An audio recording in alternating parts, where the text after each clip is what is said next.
audio jungle.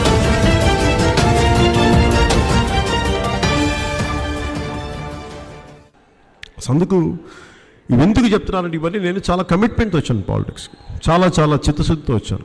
మీ అందరి గురించి కూడా నేను కోరుకునేది, ఈ బైక్స్ గురించి వీళ్ళ గురించి మాట్లాడుతున్నప్పుడు అంటే ఇందాక వీరవాసరం మండలం గురించి ఎవరో వస్తుంటే నేను కూడా మాట్లాడుతున్నాను బైక్స్ గురించి. ప్రతిసారి ఎక్కడికి వెళ్ళినా ఈ బైక్స్లో ఇరిటేట్ చేస్తారు సౌండ్ అంటే కరెక్టే, కొంచెం ఇబ్బంది ఉంటుంది. వాళ్ళ ఉత్సాహాన్ని మనం కాదనొద్దు. ఎవరికైనా మనిషిని ఇంగ్లీష్లో సామెత ఉంటుంది, వి గవర్న్ పీపుల్ బై వర్డ్స్ అని. మాటలతోటి ప్రతి ఒక్కరిని సముదాయించవచ్చు, చెప్పచ్చు, మార్చచ్చు, ప్రతి ఒక్కరిని మార్చచ్చు. నేనేం నమ్ముతానంటే ఇంతమంది వీళ్ళలాగా వేల కోట్లు చేసేవాళ్ళు లేరు, దోపిడీలు చేసేవాళ్ళు లేరు. మ్యాక్సిమం మహా అయితే బైక్ సౌండ్ చేస్తారు, అది కరెక్ట్ చేసుకుందాం. చాలా చిన్న మాట అది, మీరు అవి కరెక్ట్ చేసుకోండి.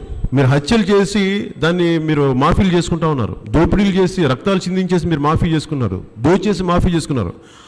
ముందు మీరు అది మాఫీ చేసుకోండి ఫస్ట్. సమాజానికి అత్యంత ప్రమాదకరమైన అవి కరెక్ట్ చేసుకోండి. మా బైకులు, మా జన సైనికులు ఇబ్బందులు ఇవన్నీ కరెక్ట్ చేసుకుంటాం, చాలా చిన్న విషయాలు కంపేర్ చేస్తే. అలాగే ఇంకొక మీకు డిసిప్లిన్ మనకు 100% వాళ్ళు అన్నది ఒకటి మనం తీసుకోవాల్సింది ఏంటంటే డిసిప్లిన్ ఒకటి మనకు కావాలి. ఎంత గొప్ప గుణం ఉందంటే మన ఒక బైక్ని చేయటం ఒక గుణం అయితే, నేను చెప్పాను, మీరు జన సైనికుల్లో బైక్స్ చేయటం అనేది ఒక ఇరిటేషన్ మీకు ఉంటే మా వాళ్ళ సంస్కారం మీకు చెప్తాను. నిన్న ఆడపిల్లలు చెప్తా ఉన్నారు, అంతమంది గుమిగూడిన చోట ఇక్కడ కానీ విజయనగరం కానీ ఎక్కడ కానీ కిక్కిరిసిపోయిన చోట ఆడపడుచులు అక్క చెల్లెళ్ళు వస్తుంటే దారి సముద్రం చీలినట్టు చీలి మీరు వెళ్ళండి అమ్మ. ఆ సంస్కారం ఎక్కడి నుంచి వస్తుంది?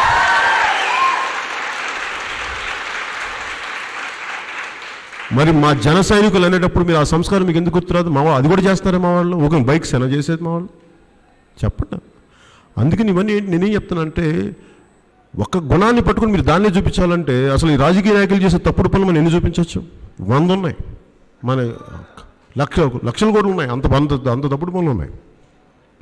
సో అలాగే మీ అందరికీ కొంత ఫ్రస్ట్రేషన్ ఉంటుంది బయట. ఇప్పుడు మీరు కలిసారు కదా, మీ మీద కోపం ఉంటుంది వాళ్ళందరికీ. నేను కలుస్తాను అంటే నాకు అందరికీ కలవాలని ఉండదు, అదే. కానీ ఆ ప్రేమని, మీరు చెప్పిన ప్రేమని పగడ్బందీగా ఒక కన్స్ట్రక్టివ్గా లేకపోతే విధ్వంసం అయిపోద్ది. నన్ను ఎవరిని కలవలేదు అనుకోండి, వెళ్ళి ఫ్లెక్సీలు ఇంచేశారు, ఫ్లెక్సీలు ఇంచేస్తే ఏమైపోద్ది? అది ఎవరికి ఇబ్బంది అవుతుందంటే, నిన్నెవరో నైట్ ఎవరో మన ఫ్లెక్సీలు ఇంచేస్తే పాపం ఎవరో స్థానికంగా ఎవరు చేయించారు, ఎమ్మెల్యేలు ఎవరు చేయించారంటే పాపం అనవసరంగా వాళ్ళ మీదకి వెళ్తే వాళ్ళకి సంబంధం లేదు. అది మన వాళ్ళ కోపంతో ఎవడు ఇట్లా అన్నాడు, అది తప్పు సంకేతాలు ఇస్తుంది. అందుకని జాగ్రత్తగా బాధ్యతగా మనం ఏ పని చేసినా సమాజానికి ఇబ్బంది కలిగించే పని చేయదు. నిజంగా మీకు పోరాటం చేయాలంటే నేను ఇస్తాను, మీకు హక్కుల కోసం పోరాటం మీకు అప్పుడు ఇస్తాను, అప్పుడు చేతురుగా. అందుకని నా మీద అభిమానం, ప్రేమని కొద్దిగా మీరు దాన్ని దారి మళ్లించకుండా ఒక చిన్నపాటి జాగ్రత్త వహించడం, అంతకుమించి నేను మిమ్మల్ని కోరుకునేది ఏం లేదు. ఎందుకంటే మీరు అన్నీ పర్ఫెక్ట్గా ఉన్నాయి, అన్నీ కరెక్ట్గా ఉన్నాయి. దీనిని ఎందుకంటే మనం ఒక మార్పు తీసుకురావడానికి నేనున్నాను. మీకు వెంటనే నేను చెప్పిన వెంటనే మీకు మార్పు రాదు, కానీ అలవర్చుకోండి. ఏమీ పెద్ద స్థాయి లేని నేను ఒక హెడ్ కానిస్టేబుల్, మా తాతయ్య ఇక్కడ పెనుగొండలో ఒక చిన్నపాటి post man come post master. మా తాతయ్య ముఖ్యమంత్రి కాదు. మా నాన్న ఒక చిన్న కానిస్టేబుల్ నుంచి పెరిగే ఎదిగిన వ్యక్తి. నా స్థాయికి నేను ఇంత చేయగలిగినప్పుడు మీరు ఇంత చదువుకున్నారు, లేదంటే మీకు ఇంత విఘ్నత ఉంది, మీకు ఇంత జ్ఞానం ఉంది, మీరు ఇంకే స్థాయికి వెళ్ళగలరా మీరు ఊహించుకోగలరా? దానికి కావాల్సిన చాలా బలమైన క్రమశిక్షణ కావాలి, సహనం కావాలి. అది మీరు అలవర్చుకుంటారని, ఎందుకంటే నేను చాలా పెద్ద ఆశయంతో చేస్తున్నాను. సో ముగింపు మాటలుగా నేనేం మాట్లాడుతున్నా అంటే, 25 సంవత్సరాల మాట ఎందుకు మాట్లాడుతానంటే, ఒక తరాన్ని ప్రసవింపజేయడానికి, ఒక మార్పుని తీసుకురావడానికి ఒక 25 సంవత్సరాలు పడుతుంది. కేవలం పదవి ఒక్కటే కాదు, ఒక 5 సంవత్సరాలు ప్లాన్ చేసుకుని సరిగ్గా చేస్తే వెళ్ళి ముఖ్యమంత్రి స్థానంలో కూర్చోవచ్చు. కానీ దానివల్ల మార్పులు కేవలం దానివల్లే రావు. సమూలంగా మార్పులు రావాలి అంటే ఒక 25 సంవత్సరాల ప్లాన్ ఉండాలి, సహనం ఉండాలి. ఒక 22 సంవత్సరాల క్రితం ఒక క్రికెటర్ ఇమ్రాన్ ఖాన్ పాలిటిక్స్లోకి వచ్చి సమ్ తెహరీక్ అనేది పార్టీ పెట్టినప్పుడు అందరూ అతను వెటకారం చేశారు, ఇదేం చేయగలరని.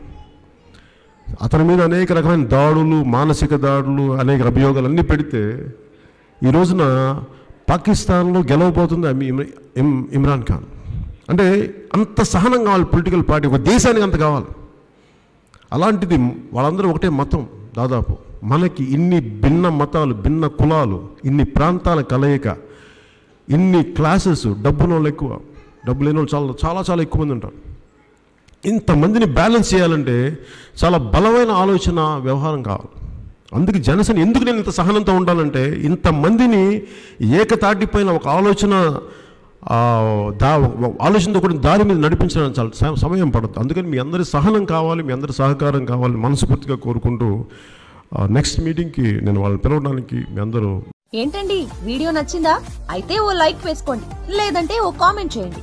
ఎప్పటికప్పుడు మా వీడియోస్ చూడాలంటే సబ్స్క్రైబ్ చేసుకోండి.